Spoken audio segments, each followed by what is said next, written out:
Hari ini guru kita yang mulia Habibana Al-Mahbub Sayyidil Walid Al-Habib Bahar bin Smith telah hadir di hadapan kita yang akan mengisi tausiah agama pada malam hari ini. Kita dengarkan bersama-sama dengan hikmat dan tenang. Mudah-mudahan pada malam hari ini beliau diberikan kelancaran dan kesehatan. Takbir! Karena beliau al-waqtu wal makan falyatafaddal ilaihi bil hurmah. Sallu 'alan nabi. Sallu 'alan nabi. Sallu 'alan nabi. Takbir!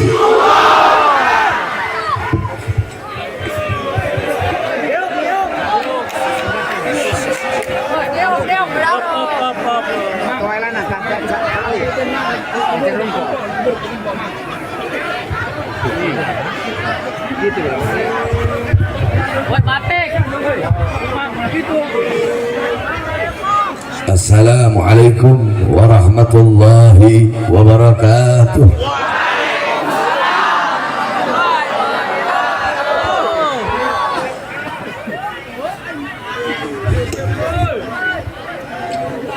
Alhamdulillah, alhamdulillah, wassalatu wassalam ala Rasulillah Muhammad ibn Abdullah wa ala alihi wa sahbihi wa man walah, wa ba'd. Yang saya cintai, yang saya muliakan, segenap para alim ulama, para habaib, para kiai, para sesepuh, para ajengan, para tokoh masyarakat, segenap aparat pemerintah, wabil khusus kepada seluruh panitia peringatan Maulid Nabi besar Muhammad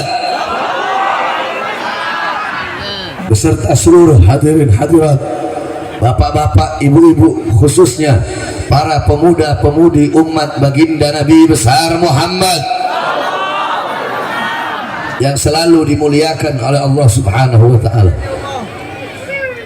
Alhamdulillah, segala puji dan syukur kehadirat Allah yang dimana Allah Subhanahu wa ta'ala menggerakkan hati kita menggerakkan kedua langkahan kaki kita dari rumah menuju ke tempat yang penuh dengan keberkahan ini, menuju tempat yang penuh dengan kemuliaan ini, menjadi tempat yang dimana pada malam hari ini, di tempat ini, hamba-hamba yang duduk di sini menjadi hamba-hamba yang Allah ampuni seluruh dosa-dosa yang telah lalu, dosa-dosa yang akan datang.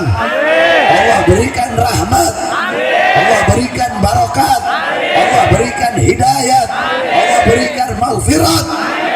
Karena duduknya kalian di ini majlis, di ini tempat, mendapatkan kemuliaan, mendapatkan keutamaan, mendapatkan keagungan daripada baginda Nabi besar Muhammad sallallahu alaihi wasallam.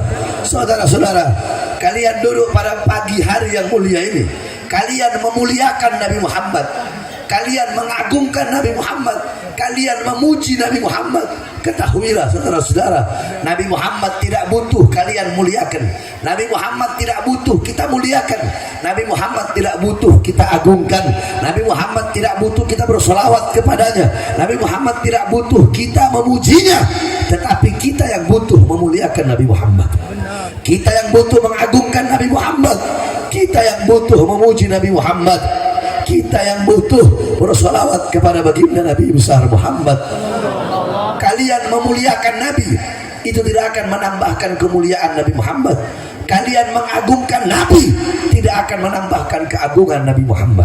Karena kemuliaan Nabi, keagungan Nabi itu bagaikan lautan.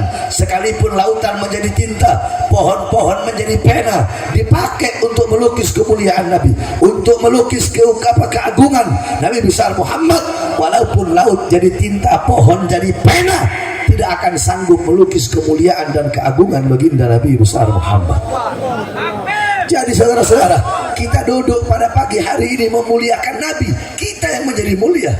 Kita mengagungkan Nabi, kita yang menjadi agung. Kita memuji Nabi Muhammad, kita yang menjadi terpuji. Sebab kenapa? Segala sesuatu yang berkaitan dengan Nabi, segala sesuatu yang berhubungan dengan Nabi, maka sesuatu itu akan menjadi mulia. Saudara-saudara, alam tara jildal hagira mugabbalan bisagafi lama ansara jildal mushafi. Tidak pernahkah kalian melihat, tidak pernahkah kalian tahu bahwasanya kulit-kulit yang tidak berharga, kulit-kulit yang tidak bernilai, kulit-kulit itu dicium oleh bibir-bibir, dicium oleh mulut-mulut, ketika itu kulit menjadi sampul daripada ayat suci Al-Quran. Saudara-saudara, kulit menjadi sampul ayat suci Al-Quran. Kulit itu menyentuhnya harus punya wudhu, ditaruh di tempat yang tinggi, menyentuhnya harus pakai akhlak, harus pakai adab.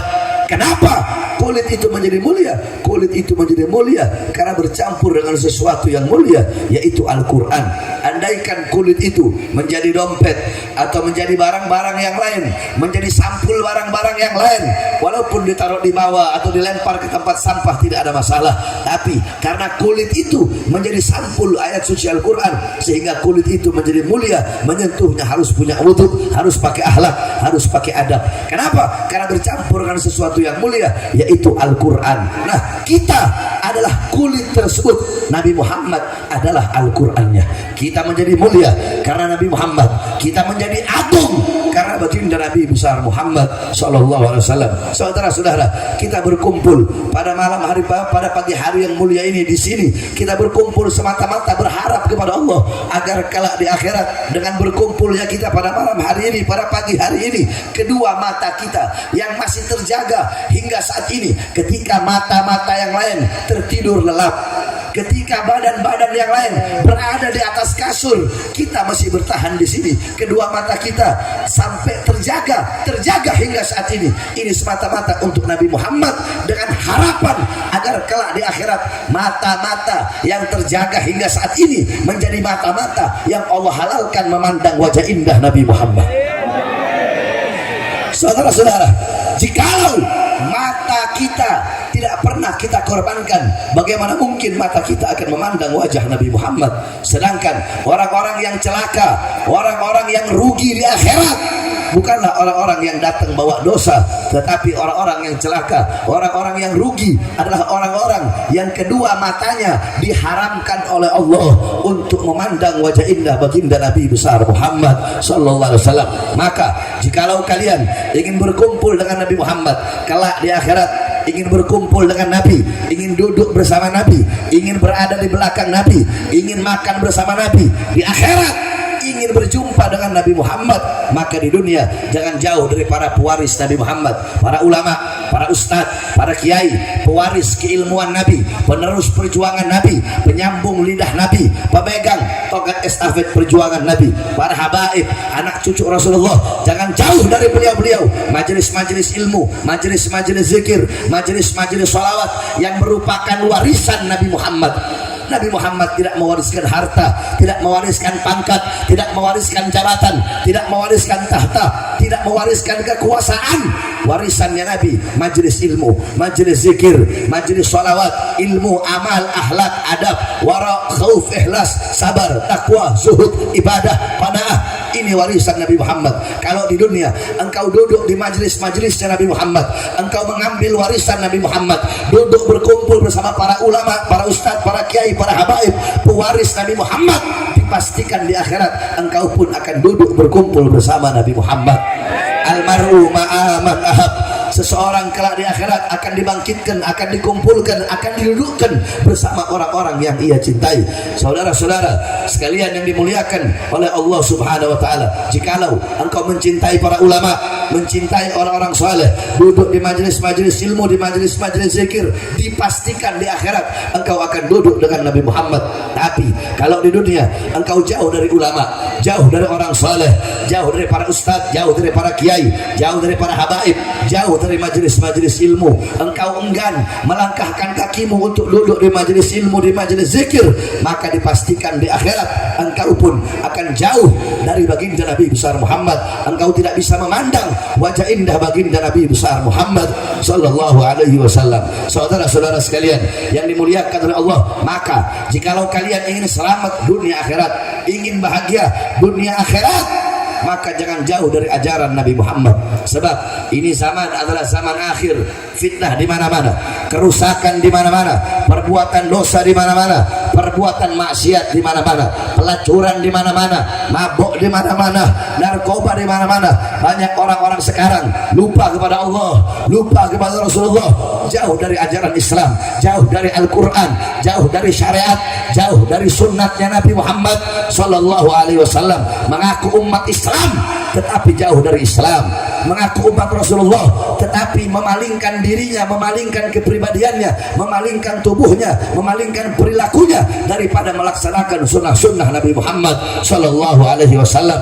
Engkau berbuat dosa di muka buminya Allah dengan penuh kesombongan, dengan penuh berbangga diri, berbuat dosa di muka buminya Allah, pagi, siang, sore, malam. Para pemuda-pemudinya mabuk-mabukan, pagi, siang, sore, malam. Pemuda-pemudinya melacur, pemuda-pemudinya berzina. Mereka nggak kenal Allah, nggak kenal Rasulullah, nggak kenal iman, nggak kenal Islam, nggak kenal takwa. Mereka buta Al-Quran. Mereka menjadikan orang-orang Yahudi, menjadikan orang-orang Nasrani, menjadikan orang-orang Barat, menjadikan orang-orang kafir sebagai pedoman mereka, teladan mereka, mengikuti gaya kehidupan mereka, mengikuti kepribadian mereka, pola pikir orang-orang Barat, pola pikir orang-orang Yahudi, sehingga tidak kenal Allah, tidak kenal Rasulullah, tidak kenal para as-salafun as-salih. Anak-anak muda kita zaman sekarang yang mereka jadikan uswah, yang mereka jadikan qudwah, teladan dan pedomannya bukan Rasulullah tetapi para artis-artis. Mereka meninggalkan pakaian Nabi Muhammad dan memakai pakaian-pakaian musuh Nabi Muhammad Sallallahu Alaihi Wasallam. Enggak kenal Allah, enggak kenal Rasulullah. Kita zaman sekarang pagi, siang, sore, malam sibuk cari uang, sibuk cari harta, sibuk cari dinar, dirham, sibuk dengan urusan dunia, tahta, pangkat, jabatan, kekuasaan, sehingga lupa kepada Allah, lalai daripada kewajiban-kewajiban kita kepada Allah. Kita diperbudak oleh syahwat, kita diperbudak oleh hawa nafsu, kita diperbudak oleh dunia. Kita sibuk melayani dunia sehingga tidak melayani Allah. Kita sibuk mengejar dunia sehingga tidak mengejar Allah. Kita sibuk berbakti kepada dunia sehingga tidak berbakti kepada Allah Subhanahu wa taala.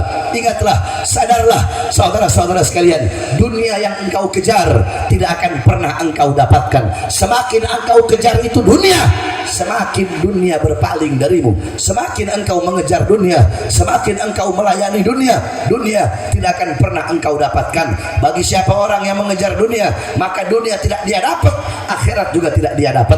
Kenapa akhirat tidak didapat? Karena waktunya, umurnya habis untuk mencari dunia, sehingga hidupnya tidak bermanfaat dan kematiannya akan merugikan orang-orang yang menjadi pelayan-pelayan dunia. Tuba liman kana targud dunya qabla an taraktah wa bana gabrahu qabla an yadkhulah wa arda rabbahu qabla an yaldah. Sungguh beruntung, sungguh beruntung, sungguh berbahagia. Bagi siapa? Bagi orang-orang yang meninggalkan dunia sebelum dunia yang meninggalkannya.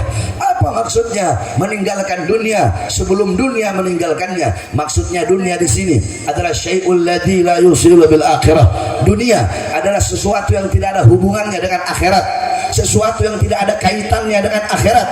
Mencari dunia untuk dunia itu adalah dunia. Mencari dunia untuk akhirat itu adalah akhirat. Barang siapa yang mencari dunia seluruhnya, maka dia telah meninggalkan akhirat seluruhnya. Barang siapa yang mengambil akhirat seluruhnya, maka dia harus meninggalkan dunia seluruhnya.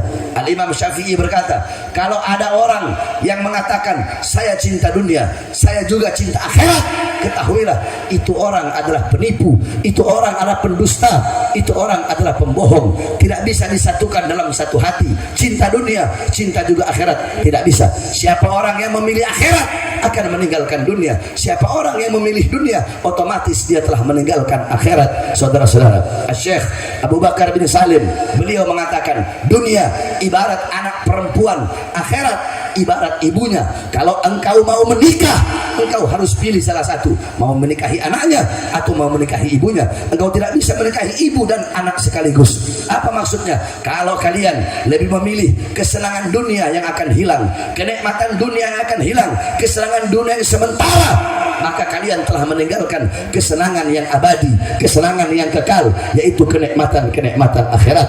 Tetapi jikalau kalian ingin merasakan ibunya, ingin merasakan kenikmatan akhirat, ingin merasakan kenikmatan surga yang kekal, yang abadi, maka tinggalkan perkara-perkara dunia yang menjauhkan hubunganmu dengan Allah, yang menjauhkan hubunganmu dengan Rasulullah, yang memutuskan hubunganmu dengan Allah, yang memutuskan hubunganmu dengan Rasulullah.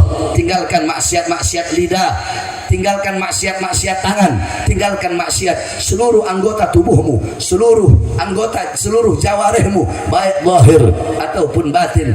Jaga seluruh anggota tubuhmu daripada melakukan perkara-perkara yang diharamkan oleh Allah Subhanahu wa taala. Tinggalkan dunia, tinggalkan perkara-perkara yang tidak bermanfaat, tinggalkan perkara-perkara yang tidak berguna. Sebelum apa? Sebelum dunia yang meninggalkanmu. Saudara-saudara, ketahuilah, orang-orang yang menertawakan, orang-orang yang mengejar dunia itu menertawakan orang tersebut. Bagi para pelayan-pelayan dunia, bagi para budak-budak dunia yang mereka lebih memilih kehilangan Allah karena harta daripada kehilangan harta karena Allah. Kita orang-orang sekarang lebih rela kehilangan Allah karena pangkat jabatan daripada kehilangan pangkat jabatan karena Allah Subhanahu wa taala. Maka benar apa yang dilakukan oleh Tuan Guru Syekh Abdul Qadir Jailani. Beliau seorang wali besar. Syekh Abdul Qadir Jailani satu waktu beliau pergi ke pasar dan beliau berkata, "Wahai orang-orang pasar, Tuhan kalian ada di bawah kakiku." Maka orang-orang pasar mengadu kepada qadhi, orang-orang pasar mengadu kepada hakim. Syekh Abdul Qadir Jailani dipanggil oleh hakim. Kemudian hakim bertanya, "Wahai Syekh Abdul Qadir Jailani, apakah benar engkau berkata Tuhan mereka ada di bawah kakimu?" Syekh Abdul Qadir Jailani berkata, "Ya, Tuhan mereka ada di bawah kakiku. Kalau engkau tidak percaya, silakan kau lihat apa yang ada di bawah kakiku." Setelah dilihat oleh hakim, ternyata yang ada di bawah kakinya Syekh Abdul Qadir Jailani adalah uang dinar, saudara-saudara. Kata Syekh Abdul Qadir Jailani, ini yang mereka tuhankan, ini uang yang mereka sembah. Mereka bukan menyembah Allah karena mereka lebih memilih kehilangan Allah karena ini uang daripada kehilangan uang karena Allah Subhanahu wa taala. Di masjid-masjid, di musalla-musalla terdengar panggilan salat, hayya 'alas shalah, hayya 'alas shalah. Tetapi yang bekerja tetap dengan pekerjaannya, yang berdagang tetap dengan dagangannya, yang di atas kursi kekuasaan tetap duduk di atas kursi kekuasaannya. Mereka mengabaikan, kalian mengabaikan panggilan Allah dan lebih memilih panggilan-panggilan selain Allah Subhanahu wa taala.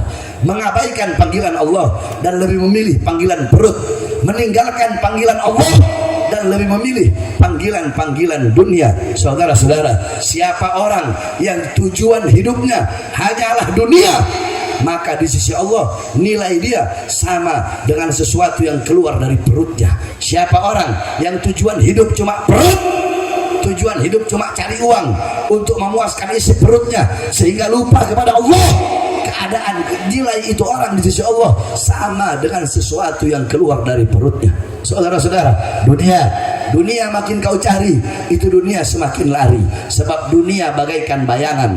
Kalian tidak akan pernah bisa mengejar bayangan kalian sendiri, tapi coba kalian biarkan bayangan yang akan mengikuti kalian kemana-mana. Sebagaimana dalam hadis qudsi, Allah sudah berfirman, Allah sudah sampaikan, Allah sudah katakan.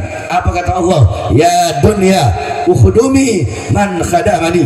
Wahai dunia, wahai harta, wahai uang, wahai emas, permata, berlian, harta benda, pangkat, jabatan, tahta, kekuasaan, layanilah orang-orang yang melayaniku. Berbaktilah kepada orang-orang yang berbakti kepadaku. Kejarlah orang-orang yang mengejarku. Sebaliknya, kalau ada orang yang melayanimu, berbakti kepadamu, mengejarmu wahai dunia, sehingga lupa kepadaku, bikin hidup mereka susah, bikin hidup mereka hancur, bikin hidup mereka berantakan. Saudara-saudara, orang-orang yang menjadi pelayan dunia, orang-orang yang menjadi budak-budak dunia, hidup mereka sengsara, hidup mereka hancur karena mereka lebih rela meninggalkan Allah karena harta daripada meninggalkan harta karena Allah. Maka sekali lagi saya nasihati, sekali lagi saya sampaikan, sekali lagi saya katakan untuk saudara-saudara semua, tinggalkan perkara-perkara dunia. Yang dimaksudkan dunia adalah perkara-perkara yang menjauhkan hubunganmu dengan Allah. Jikalau harta menjadi sebab engkau jauh dari Allah, tinggalkan harta itu. Jikalau pekerjaan menjadi sebab engkau jauh dari Allah, tinggalkan pekerjaan itu. Apapun itu, jikalau perkara itu menjadi sebab jauh hubunganmu dengan Allah, maka tinggalkan perkara tersebut. Tinggalkan dunia. Sebelum apa? Sebelum dunia yang meninggalkanmu. Apa maksudnya dunia yang meninggalkanmu? Kullu nafsin dha'iqatul maut. Saudara-saudara, segala sesuatu yang bernyawa, berjiwa pasti akan merasakan yang namanya kematian. Kullu man 'alaiha fan. Segala sesuatu yang berada di atas bumi pasti hancur, pasti binasa. Kullu syai'in khaliqun illa wajha. Segala sesuatu, zat apapun, wujud apapun, bentuk apapun akan musnah, akan hancur, akan binasa kecuali Allah. Yang tua mati, yang muda mati, yang kaya mati, yang miskin mati, yang sehat mati, yang sakit mati. Saudara-saudara, syarat mati tidak harus tua. Syarat mati tidak harus sakit. Coba kalian lihat di tengah-tengah kalian, berapa banyak orang-orang yang masih muda tetapi mereka mati. Berapa banyak orang-orang yang sehat, enggak sakit tapi mereka mati. Tidak cukupkah itu menjadi pelajaran bagi kalian bahwasanya kematian itu datang tanpa pemberitahuan? Saudara-saudara, kematian datang tanpa pemberitahuan, dan kematian adalah sebaik-baiknya pelajaran bagi orang-orang yang masih hidup. Sayyidina Ali bin Abi Thalib pernah ditanya, "Wahai imam, berikan aku nasihat." Apa kata Imam Ali? Sebaik-baiknya nasihat bagi orang-orang yang hidup adalah kematian. Maka selama nyawamu masih berada dalam jasadmu, mumpung engkau masih bernafas, mumpung engkau masih hidup, berbuatlah kebaikan, taatlah kepada Allah, patuhlah kepada Allah Subhanahu wa ta'ala. Sebab nanti kalau engkau telah mati, engkau tidak bisa berbuat apa-apa lagi, engkau tidak berdaya lagi. Saudara-saudara sekalian, untuk dalam berbuat baik, jangan pernah engkau menunda-nunda berbuat baik. Jangan pernah menunda-nunda untuk kebaikan, karena kematian datang tanpa pemberitahuan. Kita orang-orang zaman sekarang, kita mau sholat entar aja besok, mau puasa entar aja besok, mau pakai jilbab entar aja besok, mau taat entar aja besok, mau tobat entar aja besok. Sekarang bermaksiat aja dulu, sekarang berbuat dosa aja dulu, sekarang buka jilbab aja dulu, sekarang memperlihatkan aurat saja dulu, sekarang mabuk aja dulu, sekarang narkoba aja dulu, sekarang judi aja dulu, besok baru tobat, besok baru taat, besok dan besok. Besok bukan waktu milik kalian. Yang telah berlalu dari umur kalian bukan milik kalian. Waktu, setiap hari, setiap jam, setiap menit, setiap detik yang telah berlalu bukan milik kalian. Yang akan datang juga bukan milik kalian. Ad-dunya sa'ah, dunia sesaat. Dunia ini sekejap. Yang telah berlalu bukan milik kita, yang akan datang bukan milik kita. Terus kapan milik kita? Sekarang adalah waktu milik kita. Maka jangan pernah menunda-nunda untuk berbuat taat, untuk berbuat patuh, dan untuk berbuat kebaikan. Saudara-saudara sekalian, kullu nafasin min anfasik kal jauhar la tugawwam bil ghima. Setiap nafas yang keluar dari hembusan nafasmu, setiap hembusan nafas yang keluar dari dirimu, itu adalah permata yang tidak ada nilainya, permata yang tidak ada harganya. Saudara-saudara, di dunia kalian mau cari apapun bisa kalian dapat. Kalian mau cari istri yang cantik, suami yang ganteng, kalian mau cari pangkat jabatan, mau cari harta segunung, emas segunung, bisa kalian dapatkan. Tetapi waktu, tetapi umur kalian bisa dapatkan di mana? Nggak ada yang akan menjual umur, saudara-saudara. Nggak ada toko yang jual umur. Bapak ibumu tidak bisa memberikan umurnya walaupun sedetik kepadamu. Suami tidak bisa memberikan umurnya kepada istri. Istri tidak bisa memberikan umurnya kepada suami. Maka beribadahlah engkau seakan-akan engkau akan mati besok. Wabana gabrahu gabla an yadkhulah. Beruntung, berbahagia orang-orang yang membangun kubur sebelum mereka memasukinya. Maksudnya bangun kubur bukan berarti menggali kubur, akan tetapi menyiapkan bekal-bekal untuk kalian bawa dalam kubur. Saudara-saudara, dalam kubur engkau sendiri, tidak ada teman, tidak ada kawan, tidak ada kekasih, nggak ada orang tua menemani anak dalam kubur, nggak ada anak menemani orang tua dalam kubur, nggak ada suami menemani istri dalam kubur, nggak ada istri menemani suami dalam kubur. Dalam kubur engkau sunyi, sepi, sendiri, tidak ada teman, tidak ada kawan, tidak ada sahabat, tidak ada kekasih. Yang ada hanyalah amal-amal yang ketika engkau lakukan masih hidup, itulah menjadi sahabatmu dalam kubur. Itu akan menjadi kawanmu dalam kubur, itu akan menjadi kekasihmu dalam kubur. Maka dunia adalah tempat menanam, akhirat adalah tempat memanen. Sedangkan al-kubru awwalu manzilatil akhirah, kubur adalah rumah pertama akhirat. Apa-apa yang kau tanam di dunia akan engkau gali, akan engkau petik ketika engkau berada di rumah pertama akhirat, yaitu kubur. Kalau di dunia engkau menanam sesuatu yang baik, maka di dalam kubur engkau pun akan memanen sesuatu yang baik. Tapi kalau di dunia engkau menanam sesuatu yang buruk, dalam kubur engkau pun akan memanen sesuatu yang buruk. Sekali lagi, saudara-saudara, di zaman ini fitnah akhir zaman di mana-mana. Kalau engkau ingin selamat, berpegang teguhlah kepada Al-Quran, berpegang teguhlah kepada sunnah Rasulullah, berpegang teguhlah kepada para ulama-ulama yang mengikuti para ulama-ulama salaf. Jangan engkau mengikuti para ulama-ulama khalaf, jangan engkau mengikuti ulama-ulama khalaf yang bikin fatwa seenak udulnya, yang bikin fatwa seenak bacotnya, mengharamkan yang halal, menghalalkan yang haram, membatalkan yang sah dan mensahkan yang batal. Ulama-ulama yang menjadi kera-kera bersorban, yang mengadu domba umat Islam, mengadu domba para ustadz, para kiai dengan para habaib, jangan pernah engkau ikuti. Engkau pengen selamat, ikuti para ustadz, para kiai, para ajengan, para mama yang lurus, yang mengikuti jalan para aslafun salih. Kalau engkau pengen selamat, ikuti para habaib, cintai para anak cucu Rasulullah sallallahu alaihi wasallam. Selamat engkau punya hidup dunia dan akhirat. Engkau akan di akhirat dikumpulkan bersama baginda Nabi besar Muhammad sallallahu alaihi wasallam. Saudara-saudara sekalian yang dimuliakan oleh Allah Subhanahu wa taala, terakhir sebelum saya tutup, saya ingin membawa beberapa hadis karena saya tidak bisa lama. Saya dalam keadaan sakit. Saya udah 4 hari gak pulang. Saya berangkat dari pesantren hari Sabtu. Hari Sabtu saya ceramah di daerah Cianjur semua. Hari Minggunya, Minggu malam saya ceramah ada 5 tempat di Jampang, Surade, Sukabumi. Kemudian Sabtu malam Minggu, malam Senin semalam saya ceramah di Pelabuhan Ratu, di Baros Serang, sama di Petir Serang, 3 tempat. Tadi dari Petir saya ceramah jam 3 pagi. Selesai jam 3 dari Petir, saya langsung ke Ujung Kulon, sampai di Ujung Kulon subuh. Tadi jam 11 ceramah di Ujung Kulon sampai jam 12, sampai sini jam 1. Ya, sekarang udah mau jam 2, sampai di sini jam 1. Jadi 4 hari saya nggak pulang, kurang istirahat. Doakan agar Allah kasih saya kesehatan.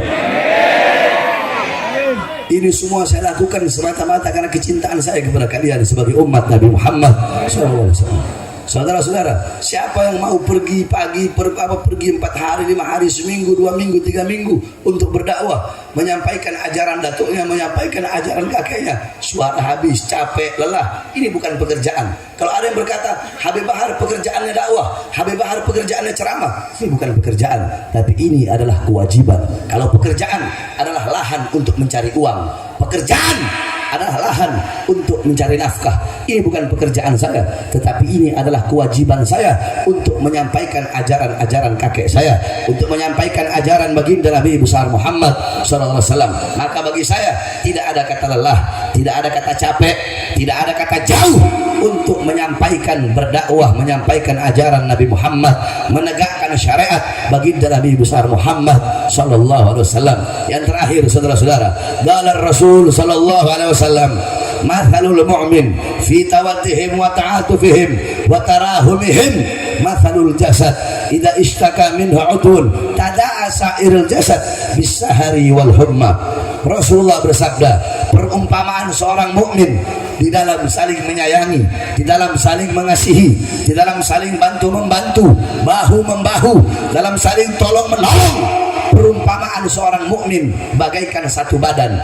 Apabila ada sebagian anggota badan, anggota tubuh yang merasakan sakit, maka seluruh anggota tubuhnya akan ikut merasakan sakit. Tidak bisa seseorang dikatakan beriman kalau ada saudaranya yang merasakan sakit, dia tidak merasakan rasa sakit tersebut. Ada saudaranya yang menderita, dia tidak merasakan penderitaan saudaranya tersebut. Nah, saudara-saudara sekalian yang dimuliakan oleh Allah Subhanahu wa taala.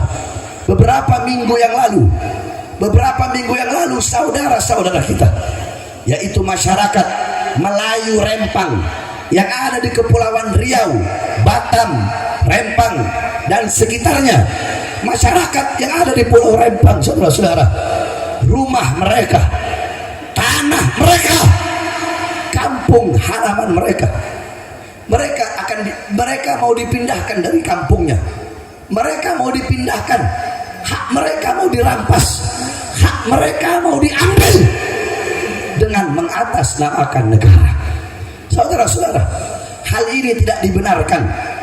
Dalam Islam ada satu hadis, Rasulullah pernah mengatakan, yakni anna khatabar Rasul sallallahu alaihi wasallam amaman nas yauman nahr, faqala ayu yaumin hada, qalu yaumun haram, faqala ayu baladin hada, qalu baladun haram, qala ayu syahrin hada, qalu syahrun haram, faqala Rasul inna dima'akum, sesungguhnya darah-darah kalian, wa amwalakum, dan harta benda kalian, wa a'radakum, dan kehormatan kalian, alaikum haramun, sesama kalian itu hukumnya haram, kaharami yaumikum hada, sebagaimana haramnya hari ini, wa fi baladikum hada, sebagaimana haramnya tanah ini, dan sebagaimana haramnya bulan ini.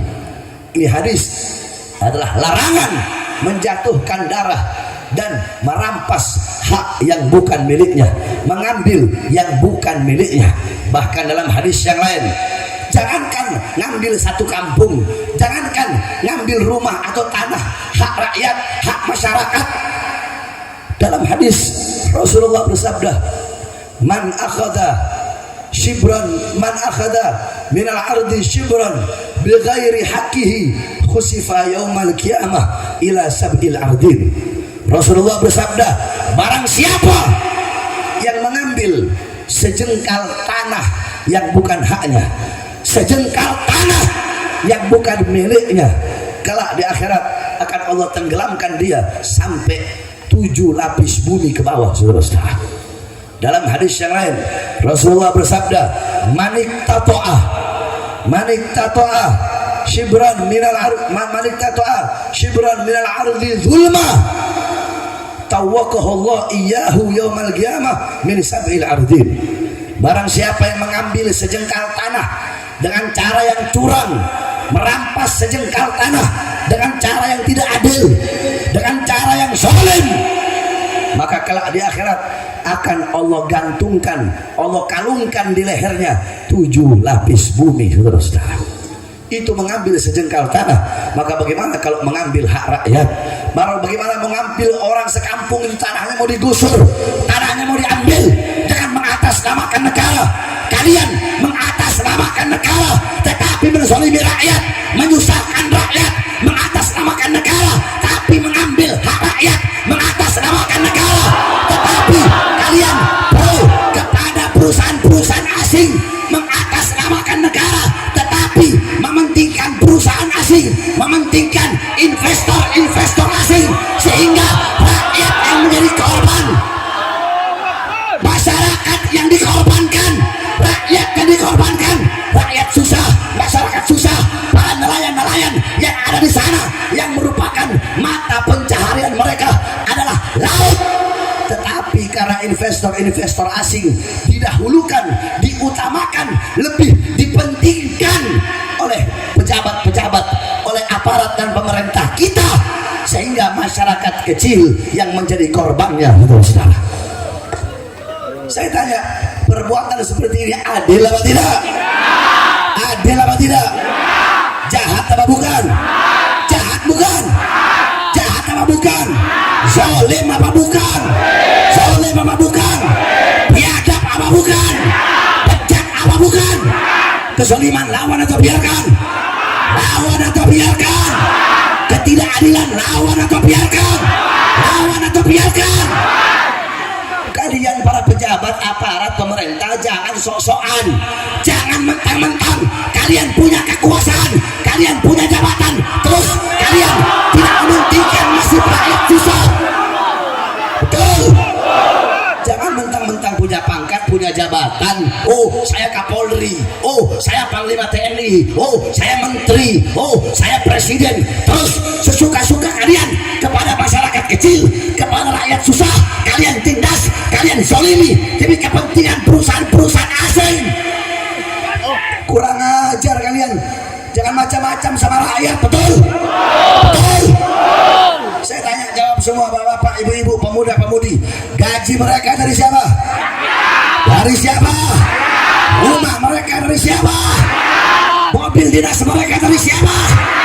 Dari keringat rakyat, dari darah rakyat. Maka kalian harusnya melayani rakyat, melindungi rakyat, bukan malah melakukan rakyat seperti binatang. Betul. Makanya kezaliman nggak boleh dibiar, ketidakadilan nggak boleh dibiar. Iya, mengatasnamakan negara tapi bikin susah rakyat. Woi, negara dan rakyat tidak bisa dipisahkan, betul? Kalau nggak ada rakyat, nggak ada masyarakat, nggak bakal ada ini negara, saudara-saudara. Negara ini bukan milik Kapolri, bukan milik Panglima TNI, bukan milik Menteri, bukan milik Presiden.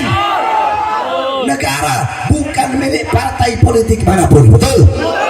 Ini negara Indonesia bukan miliknya PDI, bukan miliknya Demokrat, bukan miliknya Gerindra, bukan miliknya Nasdem, bukan miliknya PKB, bukan miliknya Golkar, bukan miliknya PKS, bukan miliknya P3, bukan milik partai politik manapun, bukan milik pejabat manapun, bukan milik aparat manapun, tetapi Indonesia milik kita semua, bangsa dan rakyat Indonesia sama-sama. Allahu Akbar, Allahu Akbar. Maka saya tanya semua masyarakat Menes Banten, siap hancur demi bangsa Indonesia, siap binasa demi Indonesia, siap melawan kezaliman, siap melawan ketidakadilan, siap hancur, siap binasa, siap berdarah.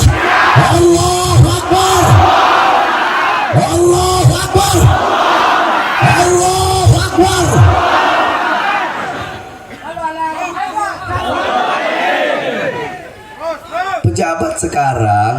Pejabat sekarang butuh sama rakyat kalau ada maunya doang.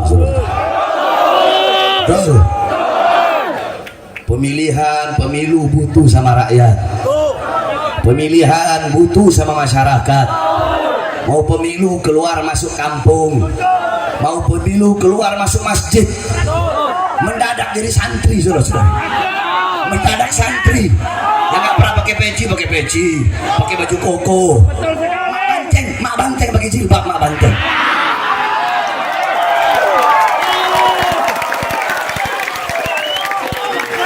Semua kebanyakan begitu. Pejabat-pejabat yang perempuan mau pemilu mendadak syar'i, mendadak syariat. Oh, pakai jilbab, pakai hijab, pakai panjang. Yang laki-laki mendadak jadi santri, pakai baju koko, pakai sarung, naik turun becak, naik becak, turun becak jadi presiden. Masuk gorong-gorong, keluar gorong-gorong jadi presiden. Masuk pasar, keluar pasar jadi presiden, saudara-saudara. Banyak gak begitu? Banyak gak? Butuh sama rakyat kalau ada maunya doang. Memberikan janji-janji palsu kepada rakyat. Saya berjanji mensejahterakan rakyat. Saya berjanji memakmurkan rakyat. Saya berjanji akan berbuat adil kepada rakyat. Saya berjanji ini murah, itu murah, ini gratis, itu gratis. Tetapi setelah jadi, yang makmur bukan rakyat, yang sejahtera bukan rakyat, yang makmur perusahaan-perusahaan asing. Kita pribumi Indonesia menjadi budak di negara kita sendiri, saudara-saudara. Makanya kita doakan, mudah-mudahan para pejabat-pejabat yang zalim seperti ini, pejabat-pejabat yang lupa kepada janji-janji manisnya, mudah-mudahan Allah berikan hidayah. Allah berikan hidayah. Allah berikan petunjuknya. Kalau nggak bertobat kepada Allah, kalau nggak segera bertobat, para pejabat yang zalim mudah-mudahan Allah hancurkan, Allah binasakan. Amin amin ya rabbal. Jadi saudara-saudara, perumpamaan seorang mukmin bagaikan satu tubuh tadi. Jadi air mata masyarakat Rempang itu pun adalah air mata kita. Betul? Betul. Derita mereka adalah derita kita, saudara-saudara. Masih banyak dari mereka yang ditahan. Kita doakan agar Allah bebaskan dan Allah berikan kemenangan. Allah ketuk hati para pejabat-pejabat yang zalim. Amin amin ya rabbal. Karena ini yang kami khawatirkan, ini yang kami takutkan. Makanya Habib Rizik, Habib Hanif, saya berulang kali kami keluar masuk penjara. Mulut kami ingin dibungkam untuk meneriakkan kebenaran. Kenapa? Karena kami yang berada di barisan paling depan untuk menyuarakan kebenaran, menyuarakan keadilan, membela masyarakat, membela rakyat, membela negara kesatuan Republik Indonesia. Saudara-saudara, Indonesia banyak para pendakwah, banyak ustadz, banyak kiai, banyak habaib, tetapi sedikit yang mau mengambil resiko untuk meneriakkan, untuk bersuara lantang kebenaran, untuk membela rakyat yang susah, membela rakyat yang kecil, melawan kezaliman pemerintah. Sebab kenapa? Bagi orang yang berjuang untuk bangsa, berjuang untuk rakyat, berjuang untuk Indonesia, maka resiko paling kecil dia dipenjara dan resiko terbesar dia dibunuh, saudara-saudara. Makanya nggak ada yang mau sedikit yang pengen mengambil risiko ini. Kalian kalau mau berjuang untuk agama, mau berjuang untuk Islam, mau berjuang untuk agama, untuk negara kesatuan Republik Indonesia, berjuang untuk rakyat, kalau ingin berjuang, kalau ingin menjadi pejuang, harus siap dihina, harus siap dicaci, harus siap dimaki, harus siap difitnah, harus siap dipenjara, harus siap dibunuh. Kalau nggak kuat mental menghadapi mulut-mulut manusia, jangan jadi pejuang, saudara-saudara. Engkau dihina, engkau dicaci, engkau dimaki, engkau difitnah, itu makanan engkau hari-hari kalau engkau berjuang. Maka kalau nggak pengen dihina, nggak pengen dicaci, nggak pengen dimaki, nggak pengen difitnah, nggak pengen dipenjara, nggak pengen dibunuh, jangan pernah kalian menjadi pejuang yang berjuang di jalan Allah Subhanahu Wa Taala. Sebab kalau kalian mau jadi pejuang, kalian harus siap dihina, siap dicaci, siap dimaki. Risiko paling kecil di penjara, risiko paling besarnya kalian mati terbunuh. Oleh karenanya hadirin sekalian yang dimuliakan oleh Allah Subhanahu Wa Taala, kita berdoa mudah-mudahan masyarakat yang ada di Rempang Allah berikan kemenangan. Mereka diberi batas waktu sampai tanggal 28 September akhir bulan ini, 28 September, untuk segera mengosongkan kampung mereka, tanah yang telah mereka tinggali selama ratusan tahun. Mudah-mudahan kezaliman ini berhenti, ketidakadilan ini berhenti, penindasan ini berhenti, saudara-saudara. Amin amin ya rabbal alamin. Allah berikan mereka kekuatan, Allah berikan saudara-saudara kita masyarakat Melayu Rempang, Allah berikan kemenangan. Amin amin ya rabbal alamin. Allahumma nsurna min sultanil jairin wal umara'idh dhalimin fa innaka khairun nasirin ya Rabb. Allahumma baddid syamlahum, Allahumma baddid syamlahum, Allahumma farrij jamahum, Allahumma aqil adadahum, Allahumma ja'al da'irata alaihim wa awsil al-'adaba ilaihim, Allahumma akhrijhum an da'iratal hilm waslughul man al-imhal wa ghul aydihum warbut ala qulubihim wa tuballighumul amal. Allahumma mazzikum kama mazzaqtahu bil 'adaika intisara li amri rusulika awliyaik. Allahumma intasir lana intisaraka hababika al-'adaik. Allahumma tumakkin al-'ada fina wa la tusallitu bi dhunubina. Hamim hamim hamim hamim hamim hamim hamim hummal amru wa janasru fa'alaina la yunsarun. Hamim ain sin kaf himayatuna mimma nakhaf. Allahumma qina syarral aswa wa la taj'alna mahalal balwa. Allahumma atina amalan raja wa fawqal amal yahu yahu yahu ya man fadl fadlih nasbul ajal al ajal ila ijabat al ijabah ya man ajaba nuhan fi qaumih wa man nasal ibrahim ala adaih wa man yusuf ala yaqub ya man kashafa dur ayyub ya man ajaba da'wat zakaria ya man qabalta sebagai nusi bin mata nas'aluka bi salah hadhihi da'wat an taqabbala ma bi da'unak wa tu'tina ma sa'alnak anji sana wa ta'ala wa ta'ala mu'minin la ilaha illa anta subhanaka inni kuntu minadh dhalimin in qata'at amaluna wa izzatika ila minka wa khabara jauna wa halika ila fik in abal gharadul arham wa abtana al-furush min gharat Allah ya gharat Allah jadi surah musliah fa'lu ya gharat Allah adatina duna wa jara Allah mujra wa kafa billahi waliya wa kafa billahi nasira wa hasbunallah wa ni'mal wakil wa la hawla wa la quwwata illa billahil azim. Salamun ala nuhin fil alamin istajib lana amin amin amin faqudil zalamu walhamdulillahi rabbil alamin bisirril fatihah.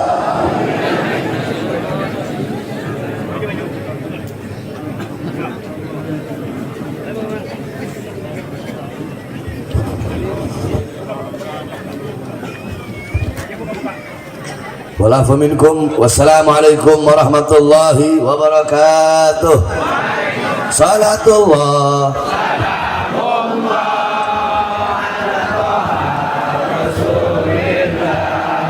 Salatullah